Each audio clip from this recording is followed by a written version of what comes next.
জানি আমি খেতে পাই না, তাই তো ঘাসপালা খাই। আরে এটা আমার প্রশ্ন না, সবাই বলে আমাকে। রাধে রাধে, রাধে শ্যাম। সবাই কেমন আছো? প্রত্যেকেই আমাকে বলে তুই খেতে পাস না, কাঁচা কাঁচা শাকসবজিগুলো খাস। আসলে কি বলতো, আমাদের ওইদিকে এরকম কাঁচা কাঁচা মুড়ির সঙ্গে একসময় ওদেরকে দেখে খুব হাসাহাসি করতাম।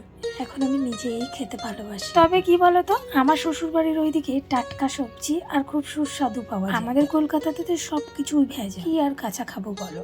কিন্তু অনেকদিন পর খেতে ইচ্ছা করলো, তাই মুড়ির সঙ্গে খাচ্ছিলাম। ছোট্ট মেয়েটা রানী ঘুম থেকে উঠে ক্লান্ত, তাই আবার একটু ঘুমিয়ে পড়ি। আজকে তোমাদের ছোট্ট মেয়েটা রানীর ফাংশন ছিল, তাই তাকে রেডি করে নিয়ে চলে গেলাম। শুধু ওর একার ফাংশন ছিল না, আমাদের গ্রুপের পুরো টিম ছিল। আর ক্যামেরা বন্দি করতে পারিনি, আমার ফোনে গান চলছিল সেই। আর আমার যখন তখন টক খাচ্ছিটি দেখো, খালি পেটে গিয়ে ভর্তি পেটে। টক দেখলি লোভ সামলাতে পারি না, জানি না এটা আমার নেশা নাকি স্বভাব। তবে জানো তো, সবার কাছে বকা খায় এই টক খাওয়ার জন্য। থেকে পছন্দের খাবার হচ্ছে টক, আর এটা কি করে ছাড়ি বলো তো।